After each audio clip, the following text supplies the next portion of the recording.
Welcome to Module 7, our series on Windows Server Administration, Class 279W. I'm your instructor, Robert McMillen. We're going to discuss security on this particular module, and some of these things are going to be a little bit of a review of the group policies that we talked about earlier, but we're going to go deeper into those group policies.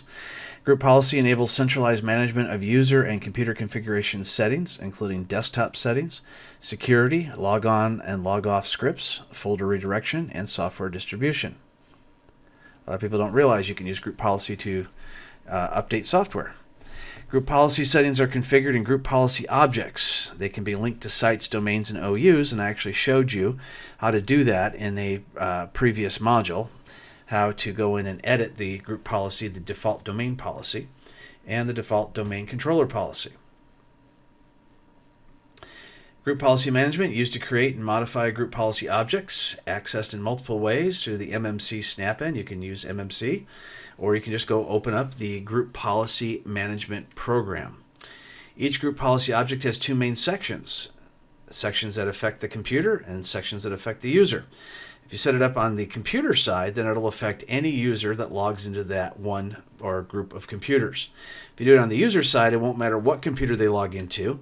It's based on the user credentials. So one of the things that's tricky is you have to make sure that the two don't block each other when you create both a computer configuration and a user configuration. Either of those sections can be disabled as well. So some of the things that you can change, the categories, are software settings, application installation and upgrading, log on, log off scripts, security settings, IE settings, such as setting a default home page for Internet Explorer, and folder redirection, which is really handy for My Documents. So if you don't want to have My Documents sitting on the individual computers, you can redirect My Documents to the server. The user won't even realize it's happening. And then it can get backed up every night. There are also templates for desktop and control panel settings. And those templates are really nice because they set up pre-configured different options that you can turn on. By default, they are turned off. So when is a policy applied? And these are some of the things that may come up on some quizzes. Policies are applied when the computer boots, when the user logs on. After logon, non-domain controller policies refresh every 90 to 120 minutes, and domain controllers refresh every 5 minutes. So DCs are going to get refreshed a little bit more often. But you can force a refresh by just going to a command prompt and typing GP update. In newer or in older versions, it was sec edit, but now it's GP update. So the policies are applied in a specific order. First, you have the policy on the local computer. Then you have the site policy, the domain policy, the parent, and the child OU policies. So if you have a policy that you want to take precedence over another, make sure that you have it in the right order so it doesn't get overridden. Group policy application. Computer policies usually override user policies. Higher level policies can be blocked. So if you don't want a policy, say for how long a password could be from the domain default domain policy, it may say it's 8 characters, but you only want it to be 4 characters. So you can block the higher level policy by checking a box, and you can create a new policy that will block the upper ones and just use the one that you want. So in 2003, in order to edit a group policy, you used to go into users and or Active Directory users and computers, right-click on the OU, and you would select the group policy object. But in 2008, that's changed. You go to the Group Policy Management tool, which is in the Administrative Tools list.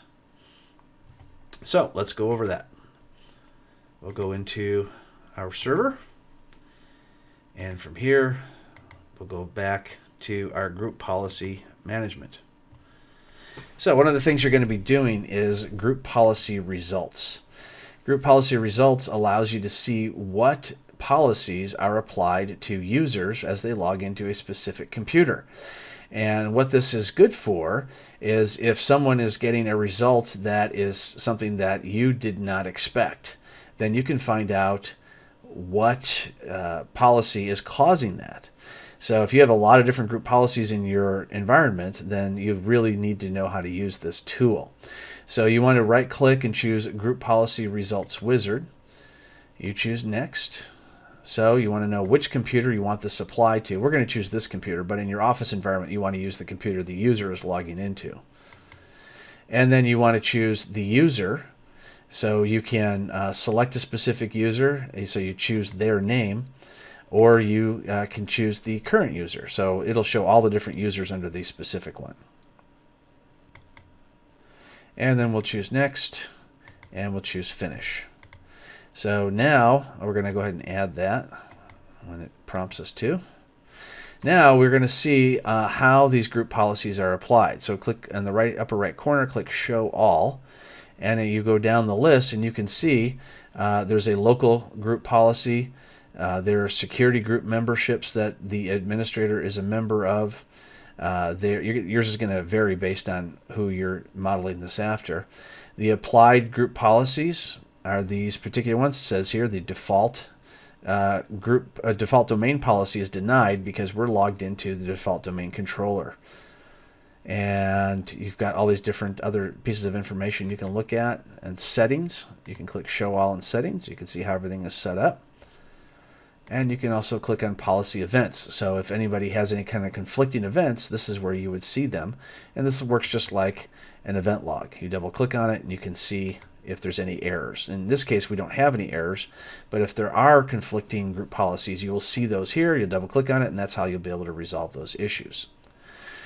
One of the other things you'll be doing in your lab is you'll be going into your firewall. So let's take a look at the firewall. So if I click on Windows Firewall, it is turned on by default. You have three different network types: domain networks, home or work private networks, and public networks. In your case, you're working on the domain network because you're on a domain controller that people are logging into your domain. So this is the only one that's going to be applied. The other two are there, but they're going to be ignored. So you're going to be able to click on Advanced Settings, and you'll be able to see inbound rules and outbound rules. Outbound, everything is allowed by default, but inbound it is not. So we'll go ahead and create a new rule. And from here, we can choose a program, a port, or a predefined service, or something custom. So I'm going to go ahead and choose port. Let's just say that we have a web server that we want to open up port 80. So we'll choose TCP, specific ports, port 80. We could also type in the World Wide Web Service. We want to allow the connection. We can choose allow it if it's secure. That means if it's encrypted or assigned a certificate. Or we can choose to block the connection. We're going to choose to allow it. And we're going to choose to allow it on all three different types of networks, although only the domain one is really going to apply here.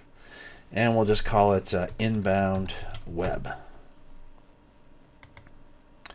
And there it is. There's our inbound web port on port 80. We'll double click on it. We can see the properties. And we can make changes to things like locking down to specific computers. And we can also change the port or add additional ports, because we say we add SSL, so we'll also put in 443, which is what SSL uses.